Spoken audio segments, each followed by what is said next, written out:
قیامت کے دن ایک بندہ جائے گا، یوم یفر المرء من اخی و امہ و ابی و صاحبتہ و بنی، بھائی نہ تو کام آئے گا نہ کوئی فرزند، کوئی کام نہیں آئے گا، کوئی کام نہیں۔ میں کہ قیامت کے دن، قیامت کے دن ایک درویش تھے، انہوں نے مجھے یہ بات بتائی، مجھے کہنے لگے کہ حکیم صاحب فضائل بیان کرتے ہو، تفسیر مظہری کا حوالہ دیا، استاد جی مولانا عبد المجید صاحب رحمۃ اللہ باب العلوم، فرمانے لگے میں تمہیں ایک تحفہ دیتا ہوں۔ حضرت نے فرمایا کہ قیامت کا دن ہوگا، ساری دنیا مایوس پریشان، ساری دنیا مایوس پریشان،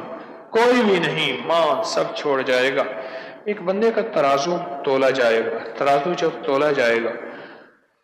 اس کی نیکیاں کم ہوں گی، کون نیکی دے گا؟ کوئی نہیں دے گا۔ اچانک ایک تھیلی اوپر سے گرے گی ترازو پہ، اس کا ترازو جھک جائے گا، جب اس کا ترازو جھک جائے گا اور اعلان ہوگا کامیاب،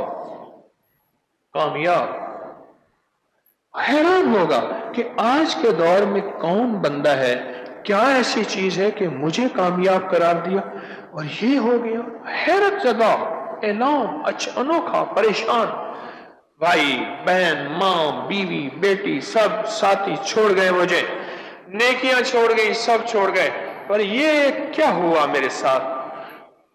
تو آواز آئے گی میرے بندے یاد ہے تجھے ایک دفعہ تو نے ایک میت کو دفن کیا تھا اور میت کو دفن کرتے ہوئے 3 مٹھیاں ڈالی تھی، یہ اس کا ثواب ہے۔